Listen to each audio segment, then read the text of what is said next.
Hello and welcome back to Knowledge Hub.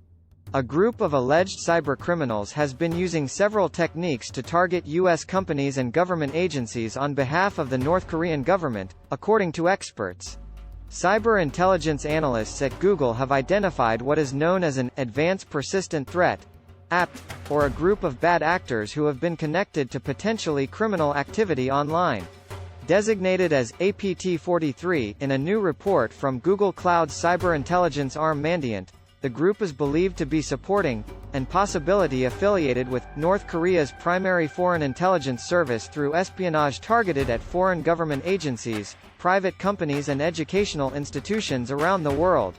Although the overall targeting reach is broad, the ultimate aim of campaigns is most likely centered around enabling North Korea's weapons program, including collecting information about international negotiations, sanctions policy, and other countries' foreign relations and domestic politics, as these may affect North Korea's nuclear ambitions, the report found. Analysts have observed a flurry of activity from APT-43 going back to 2018, with efforts focused on spear phishing campaigns that aim to harvest private user information. This approach involves social engineering, in which the bad actor engages and attempts to develop a rapport with real people in an attempt to solicit valuable information. In one case, APT-43 was observed attempting to establish a relationship with a potential victim by impersonating a journalist with an email titled, "Request for Comments," and questions about geopolitical responses to North Korean military expansion. To support these efforts, the report found the group engages in stealing and laundering cryptocurrency. Once the currency is stolen, typically by harvesting private online user information, the group was observed laundering the assets through websites that generate new forms of crypto for a fee. That process effectively removes the open-source connection to the original payment, experts said. Put another way, imagine you stole millions of dollars in gold, and while everyone is looking for stolen gold, you pay silver miners with stolen gold to excavate silver for you, Mandiant principal analyst Michael Barnhart said. Similarly, APT-43 deposits stolen cryptocurrency into various cloud mining services to mine for a different cryptocurrency. For a small fee, DPRK walks away with untracked, clean currency to do as they wish. Mandiant's newly released report is in line with strategies established by the Biden administration's top cybersecurity officials to encourage information sharing about cyber threats. One app that could pose a cyber threat, according to a very senior official, is TikTok.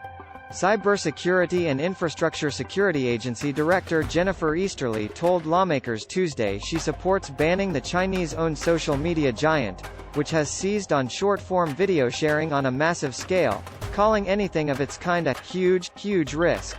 "I think we need to be really mindful of not just TikTok, that's an important and prominent issue, but it's all sorts of Chinese technology that's in our critical infrastructure supply chain.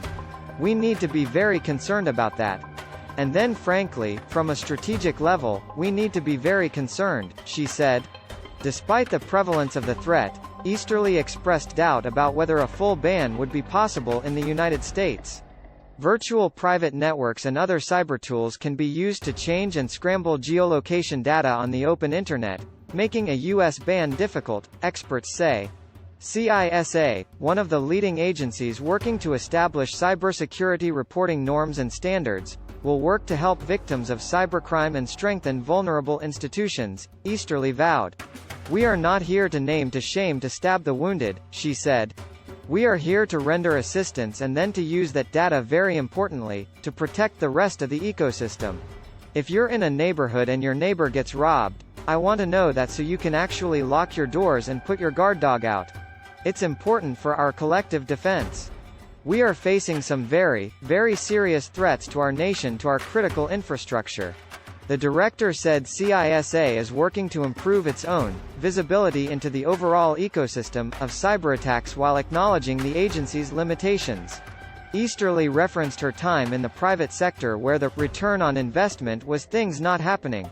"So at a broad level, bad things not happening is hard to measure," Easterly said. "So what we want to do is get more granular with the visibility, what we've gotten out of that budget, to say this is how we've reduced the incidence of bad things happening." However, cybersecurity authorities, and Easterly herself, have raised alarms about the daily onslaught of cyberattacks from outside the U.S. as part of efforts to counter these threats. CISA puts out cybersecurity roadmaps to help government and industry reduce risks, including by providing security consultants that offer direct assistance to state and local government bodies. Representative Andy Harris, RMD, pressed Easterly on whether CISA would have had any involvement with suppressing stories about the laptop belonging to President Joe Biden's son Hunter. The director swiftly dismissed the assertion, noting she wasn't in the job at the time and outlining the disinformation work the agency should do to support local governments. What I want to talk about is what our actual mission, what we're doing for state and local election officials who have asked for our help in dealing with foreign influence and disinformation operations, Easterly said. And that is to support them in amplifying their trusted voices and providing them what they need to be able to ensure that the American people have confidence in the integrity of their elections. And this is not a partisan issue, sir. Thank you for watching. If you enjoyed this video, please don't forget to like, comment, and subscribe to our channel for more content like this.